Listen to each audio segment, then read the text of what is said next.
ವಿದ್ಯುತ್ ಪೂರೈಕೆ ಸಮಸ್ಯೆಯಿಂದ ರೈಲ್ವೆ ಪ್ರಯಾಣಿಕರು ಪರದಾಡುವಂತಾಯಿತು. ಸುಮಾರು 4 ಗಂಟೆಗಳ ಕಾಲ ರೈಲು ನಿಂತಲ್ಲೇ ನಿಂತಿತ್ತು. ಧಾರವಾಡ ಜಿಲ್ಲೆಯ ಅಳ್ನಾವರ ಸ್ಟೇಷನ್ನಲ್ಲಿ ಇಂಥ ಘಟನೆ ನಡೆದಿದೆ. ಬೆಂಗಳೂರು ಬೆಳಗಾವಿ ರಾಣಿ ಚೆನ್ನಮ್ಮ ಎಕ್ಸ್ಪ್ರೆಸ್ ರೈಲು ಸುಮಾರು 4 ಗಂಟೆ ವಿದ್ಯುತ್ ಪೂರೈಕೆ ಸಮಸ್ಯೆಯಿಂದಾಗಿ ನಿಂತಲ್ಲೇ ನಿಂತಿತ್ತು. ಲೋಂಡಾ ಜಂಕ್ಷನ್ನಲ್ಲಿ ರೈಲ್ವೆ ಲೈನ್ನಲ್ಲಿ ವಿದ್ಯುತ್ ಅಡಚಣೆ ಉಂಟಾಗಿತ್ತು. ಹಾಗಾಗಿ ರೈಲು 4 ಗಂಟೆಗಳಿಂದ ನಿಂತಲ್ಲೇ ನಿಂತಿತ್ತು. ಪ್ರಯಾಣಿಕರು ಪರದಾಡುವಂತಾಯಿತು. ವಿದ್ಯುತ್ ಸಮಸ್ಯೆ ಬಗೆಹರಿಸೋದಕ್ಕೆ ರೈಲ್ವೆ ಸಿಬ್ಬಂದಿ ಹರಸಾಹಸ ಪಟ್ಟರು. 4 ಗಂಟೆಗಳ ಬಳಿಕ ವಿದ್ಯುತ್ ಸರಬರಾಜು ಯಶಸ್ವಿಯಾಗಿದೆ. ವಿದ್ಯುತ್ ಸಮಸ್ಯೆ ಬಗೆಹರಿಯುತ್ತಿದ್ದಂತೆ ರೈಲು ಸಂಚಾರ ಆರಂಭವಾಗಿದೆ. ಅಪ್ಡೇಟ್ ಪಡ್ಕೊಳ್ಳೋಣ. ಪ್ರತಿನಿಧಿ ನಾಗರಾಜ್ ಮುಗ್ದನ್ ಕನೆಕ್ಟ್ ಆಗಿದ್ದಾರೆ. ನಾಗರಾಜ್, ಏನೆಲ್ಲ ನಡೀತು? ಕೊನೆಗೆ ಪ್ರಯಾಣಿಕರಿಗೆ ಪರ್ಯಾಯ ವ್ಯವಸ್ಥೆ ಏನಾದರೂ ಮಾಡಿದ್ರಾ? ಏನ್ ನಡೀತು?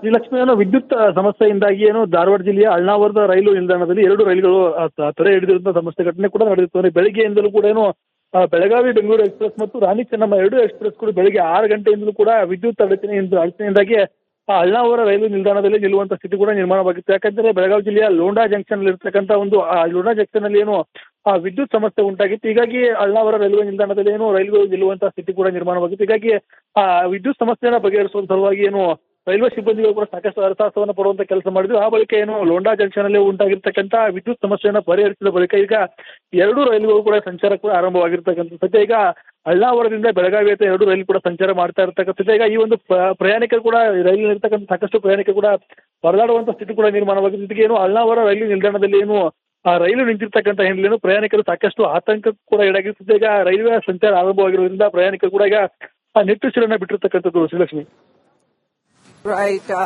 Thank you Nagaraj ಡೀಟೇಲ್ಸ್ಗಾಗಿ.